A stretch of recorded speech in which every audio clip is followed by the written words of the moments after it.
Hello, ladies and gentlemen, and welcome to a very special episode of the Built on Purpose podcast, where each episode I interview exceptional leaders, entrepreneurs, authors, philosophers, and straight-up interesting people to explore their outlook on life, work, and leadership. My hope for our listeners is that you can take away a special nugget of information from each of these interviews, something that will serve you and the people most important to you in pursuing a life built on purpose. My name is Brian Moore, co-founder and managing partner of Y Scouts, and today I'm interviewing Kat Taylor, the co-founder and co-CEO of Beneficial State Bank. Kat, well, let's just say she's really smart. Harvard grad, JD and MBA from Stanford, sits on Harvard's Board of Overseers. The list goes on and on. But beyond her impressive accolades, Kat's purpose in work is restoring social justice and environmental well-being. What's fascinating is that Kat is working to restore that sense of social justice and environmental well-being in, wait for it, the banking industry, an industry she describes as just above oil and gas and government in terms of popularity. We're going to get to more of that in just a minute. In this interview, we'll deep dive into why Kat is motivated to keep affection in business for good, the business model behind Beneficial State Bank, and of course, Kat's badass tattoos. Without further ado, please enjoy this special interview with Kat Taylor. So I really appreciate you spending the time with us here this morning, and where I'm really excited to start. I had an opportunity to watch the Be Inspired event that you did in Burlington not too terribly long ago. And one of the things that I found so fascinating as you were sharing the popularity level of banking is ranking just above oil and gas and government in terms of its popularity. And given given the not so high popularity marks of banking, to have planted your flag in banking and starting Beneficial State Bank, I would love to hear more about why you chose that to make your difference in the world. It's great. Thank you for the opportunity to talk about that. Banking is very boring, complicated, and reviled, I'll say. You are correct. We are third from the bottom of the most recent Gallup poll assessing the popularity of 100 industries, and oil and gas and the federal government are the only ones below us. It's kind of a four-letter word after the Great Recession, but that doesn't mean that it's not a very important system and dynamic in the American economy and in society. The way we look at it is banking is actually the original and most powerful form of crowdfunding. It's not technically taking a person's deposit dollars and funding a specific loan. I don't mean that. There is the fractional reserve system that drives banking, but it is deposit funding that finances the American economy.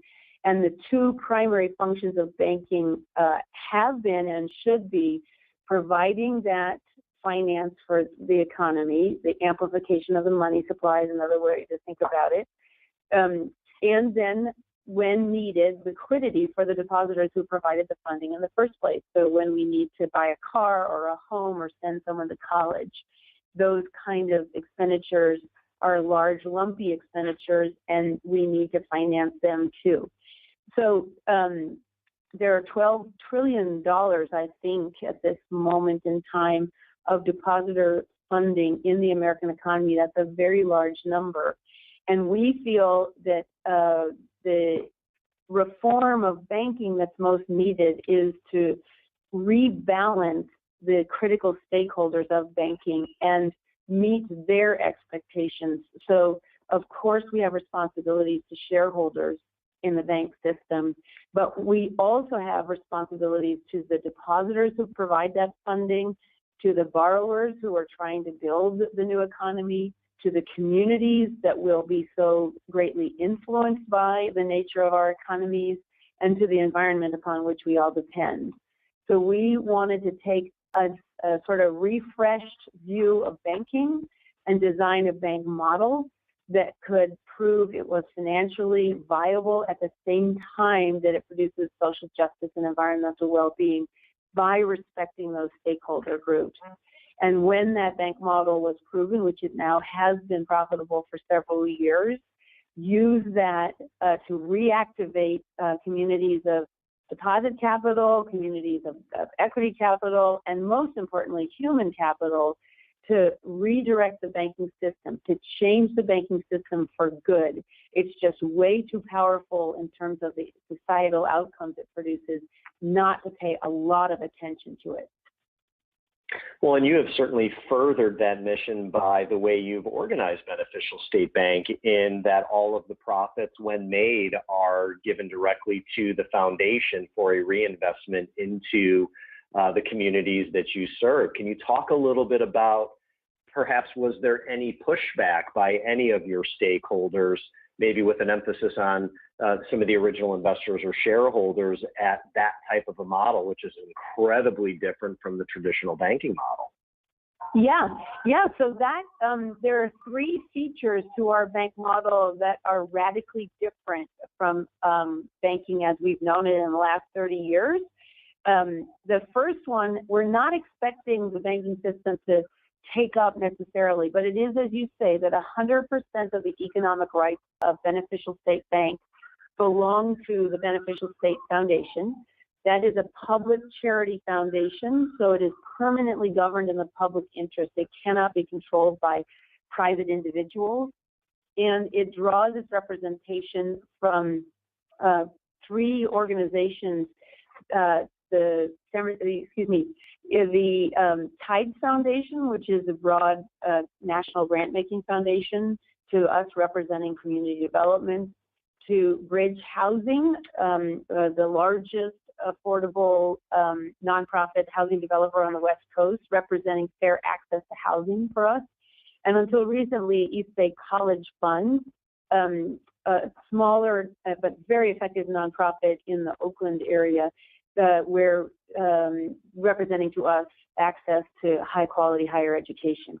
So that governance is very, very important, and it is reinforced again by the bylaws of that foundation that say if and when the foundation receives any profit distributions from the bank, and it's the only entity that can receive profit from the bank, the foundation must reinvest those funds into the communities, the low-income communities we serve, and the environment upon which we depend. Now, I will tell you that in the early life of a bank, and we are very, very regulated and embrace our regulations, we are not allowed to distribute profit through the dividend process. The regulators want to see young banks retain their earnings, keep their earnings internally to fund growth.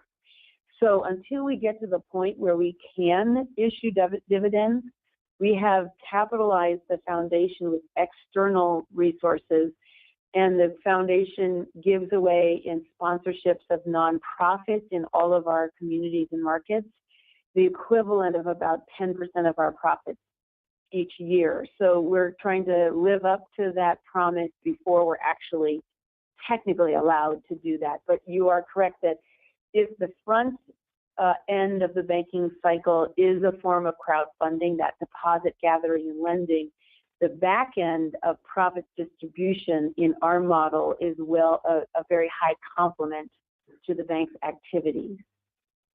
Yeah, so I'm curious, from a team building standpoint, the individuals who you have enrolled at Beneficial State Bank to help you pursue this mission, has having the structure that you have and where these profits are reinvested through the foundation, has that served as a point of both a benefit in attracting the right type of people, as well as, I guess I could say equally, a benefit in repelling those who are more traditional in the way they think about the banking business? Yes, and I'll backtrack a second because I didn't answer one of your questions. The way it is a very unusual model, and while it precludes some things, it opens up a big opportunity set, and it is mostly that mission alignment that potential colleagues who come to think about working at the bank are very excited about the integration of their values with their work, and I think it is a very big competitive advantage in recruiting top-notch colleagues. It is also, frankly, provides alignment to especially institutional depositors like large foundations, community foundations, nonprofits who want their money to be working in complement of their values and program activities while it's, basically stored at a bank. It is also a way that we can talk to. So in the beginning of the bank, all of the capital was provided by myself and my husband, so we didn't have to convince anyone else that this was a good model to invest in. But over time, as the bank grows, we need to attract additional investors to provide growth capital. And we are now to the point where a foundation or a nonprofit, a foundation or a family office that has a charitable vehicle, in fact, a couple are actually considering putting an investment in the bank through their charitable vehicle, so we keep our ownership alignment that 100% of economic rights belong to some form of a foundation or charity. And the way they look at it is they can get some return on their investment for their charity to make more grants, but they also deserve and get the pro rata share of our impact. Our impact is the second area that's different about our bank from the traditional bank models. All banks have impact, good or bad, and a lot of them have a lot of good impact. They might, have very elite community reinvestment departments that do a great job, building affordable housing and contributing nonprofits, et cetera. No bones about that. They do a lot of really good stuff. But it isn't the preponderance of what they do, and it isn't it doesn't preclude them from doing things that might actually be quite antithetical to all those public benefits. So they're kind of dragging a train of misery behind really good lending activities in many cases. In our bank, we made a commitment that at least 75% of the loan dollars outstanding at Beneficial State Bank will always be in mission hands. So those are borrowers, nonprofit or for-profit, who are producing renewable energy, sustainable food, affordable housing. They're borrowers like cooperatives and B corporations. They're previously deprived borrowers, women and minority-owned businesses, low-income communities, nonprofits. And we measure where those dollars go and what they do when they get there. And the reason we commit a preponderance, that 75%, is that if we don't do that, we won't be driving to the new economy that's fully inclusive, racial and gender just, and environmentally sustainable. We'll be reinforcing the old one. If you flip the ratio, that's exactly what we'd be doing. And by the way, the other 25%, which is often less because we are often over 75%, but can't be working against our values as a bank. It can't be the train of misery. So that it might be rather neutral lending, but it can't be contra-mission. Gotcha. So that your explanation of that, and thank you for that, certainly aligns to this emphasis that you've spoken about quite a bit around how to keep affection in business for good, which is something that largely has been absent from business in general. It was Freud who said work and love are the cornerstones of our humanness, yet somehow we have not integrated those things in business. We have for ages and ages kept love out of the workplace, yet this is something that you have been speaking about and demanding is good for businesses, this idea that affection belongs in business. Can you elaborate on that a bit? Oh, sure. Thank you. I'm glad to be considered in the same breath with those very lofty and noble ideals. The ideal we set for ourselves is benefit to all, harm to none. Ooh, that was a terrible parting. Benefit to all, harm to none. And that extends whether that's how we're in relationship with our colleagues or our communities or the environment. And it does mean, I love that you use the word love. I often use the word opinion. Like everything we do, we infuse with our opinions about what is benefit and what is harm. we don't succumb to sort of financial fatalism. If the numbers work, then do it. If they don't do it. We violate the sort of financial first and only rule in both directions.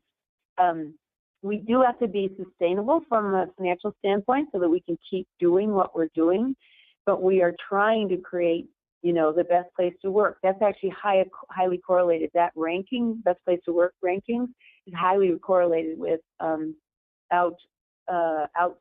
performance financially too. So it's smart to do that, but it's also the way we want to show up in the world. As a modern corporation, we are a B corporation, a very highly rated B corporation. That's important to us. We need to be constantly improving our corporate practices for the benefit of our colleagues, for the benefit of the environment, our customers. And that constant chronic process of self-assessment is the only way we can be honest about that, especially because we broadcast the results. So we also are just labeled. That's a food style label getting at 22 social justice practices in the corporate environment. We take pledges. We won't finance coal, oil, or gas. We pay 150% of living wage in all markets. It's kind of suggesting that we are, in an existential sense, the sum total of everything we do. So we have to be really evaluating what's our lending practice accomplishing, but also what are we doing? How are we in relationship with all those important stakeholders? And I do think that is increasingly, I believe everybody always probably wanted to live that way, but they didn't feel they had the choice. And I think increasingly, generationally, people are creating the choice and taking it, and we can be part of that movement. So is this where, this feels like a great spot to speak at least briefly about the impact it sounds like John Rawls had on you. And for those listening who don't know John Rawls, he was an American moral and political philosopher and a professor at Harvard. And you've made mention that, his influence or his point of view has impacted some of the rules at Beneficial State Bank. Can you expand a bit on that and the impact John has had on you? Yes, it might be my own personal infusion of philosophy, but I'm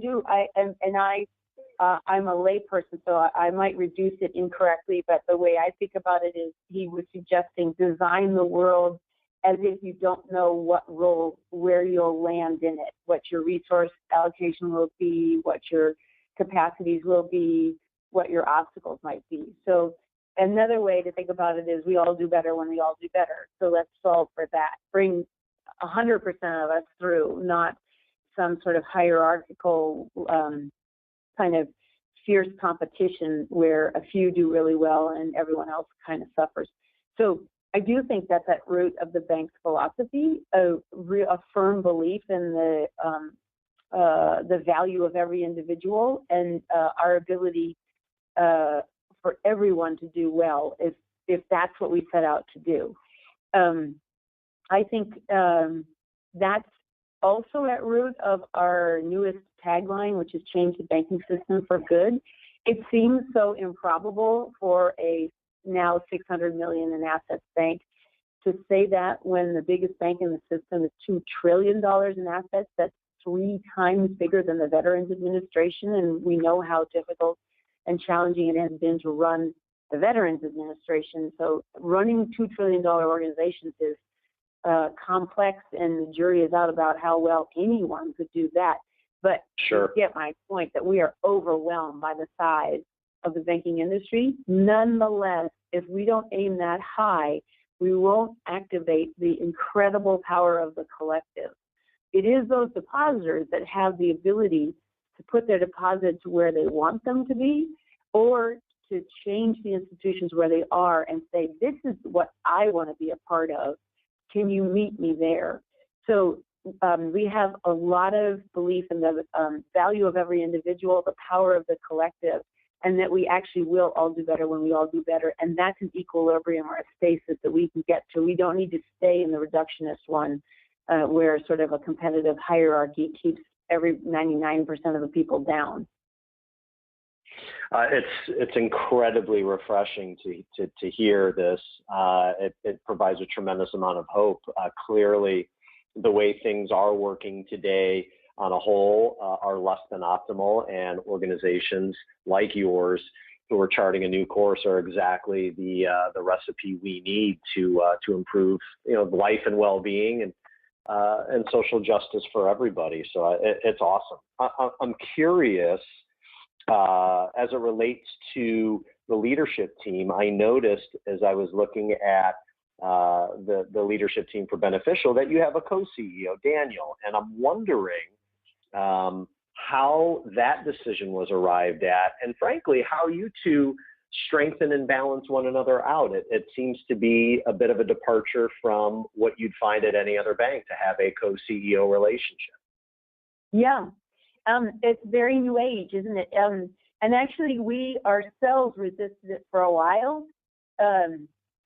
This is an unusual organization in its human capital development trajectory, too, because while Dan and I both have backgrounds in banking, we are not career bankers.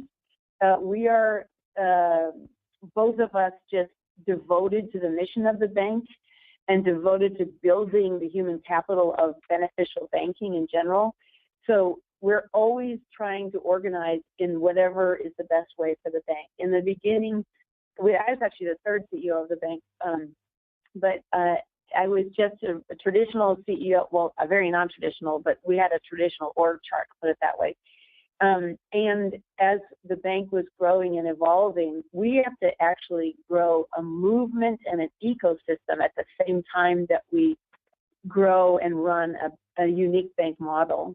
And more and more, we thought we really appreciate a more of a flat organizational structure, because we're also building the future human capital of the beneficial banking movement. So we need to bring more people up, give them more responsibility and opportunity so that we grow the ranks of these beneficial bankers.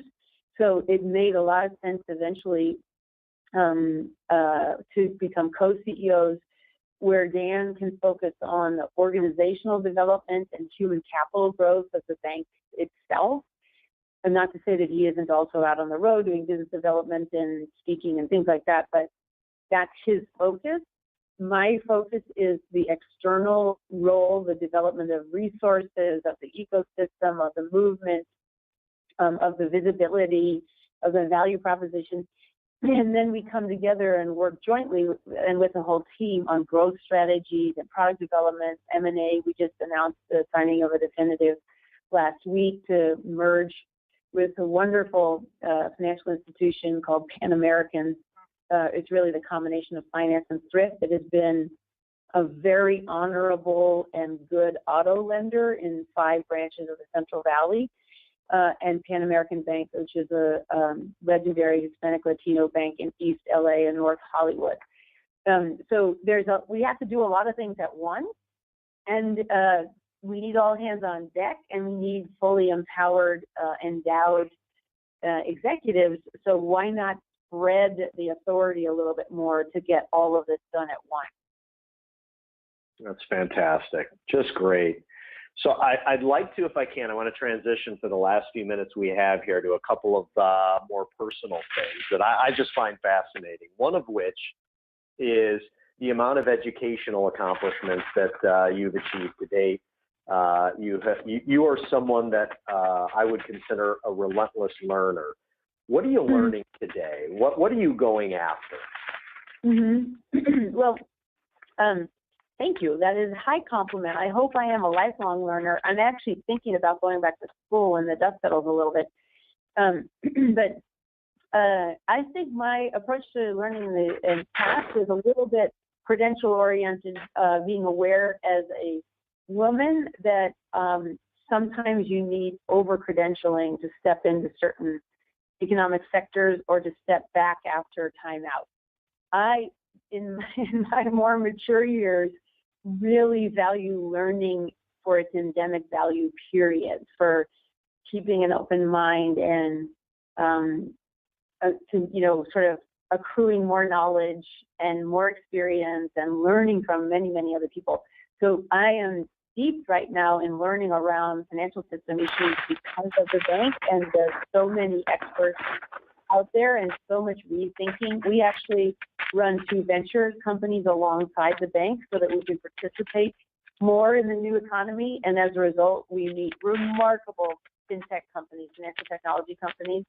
And so I'm learning, well, too late, I'm learning much more about technology, but also just about new ways of organizing financial systems. So we follow the cryptocurrencies, we follow all the new banking platforms, we have investments in some of them. I've said, and I'm going to hold myself to it, but if we're not half technology companies, half banks in 5 years, I think we will miss a giant opportunity and actually requirement.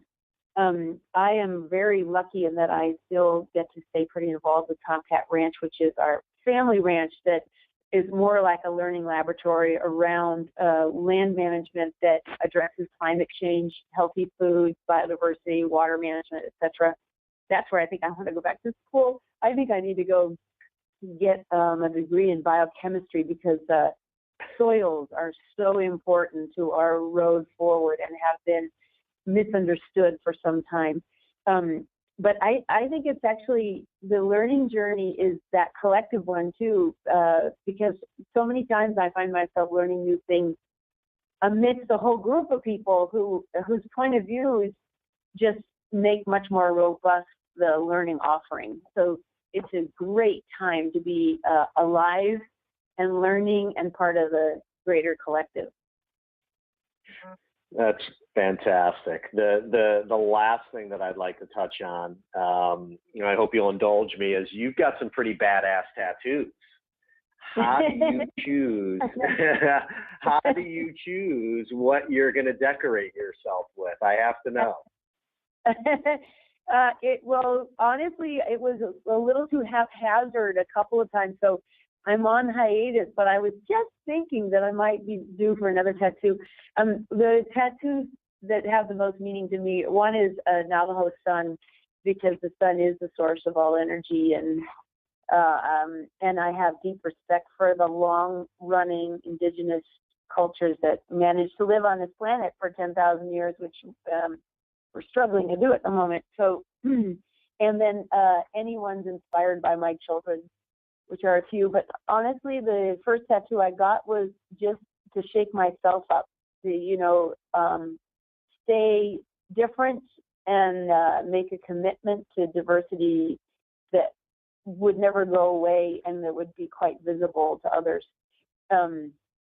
So I might go back I was thinking about this because we now have this constellation of bank branches and offices, and I was teasing, but maybe I was teasing our new colleagues that if I couldn't keep all the names straight, I would just add them to my tattoos. That's great. That's great. Well, Kat, this was absolutely fantastic. I cannot thank you enough for spending some time with us. Once again, Kat Taylor, co-founder, co-CEO of Beneficial State Bank, and a true visionary in the space. And boy, what a pleasure to chat with you. We wish you all the best. Thank you very much. It's a glorious opportunity to alert everybody that they can change the banking system for good. So bless you. Until next time, thanks for listening, folks. You can obtain a transcribed version of this show and hear more interviews from the Built on Purpose podcast on our website, yscouts.com/podcast. If you enjoyed this episode, I have 2 things for you. Number 1, I'm hoping to get some bonus questions answered by Kat from our listeners. So if you have any questions you'd like me to pass on to Kat, please drop me a line at brian@yscouts.com, and I will certainly forward your questions on. Second thing, if you enjoyed this episode, there's a couple of others I think you'll love too. If you're into banking, we have an episode with Vince Siciliano, the CEO of New Resource Bank in San Francisco, where we explore his outlook on the banking industry. We also have an episode with Clayton Christopher, the founder of Deep Eddy Vodka and Sweet Leaf Tea. And we also have a bonus episode with Barry Schwartz, who gave us one of the most viewed TED Talks of all time on the paradox of choice. That URL again is yscouts.com podcast to access those episodes. Until next time, thanks for listening.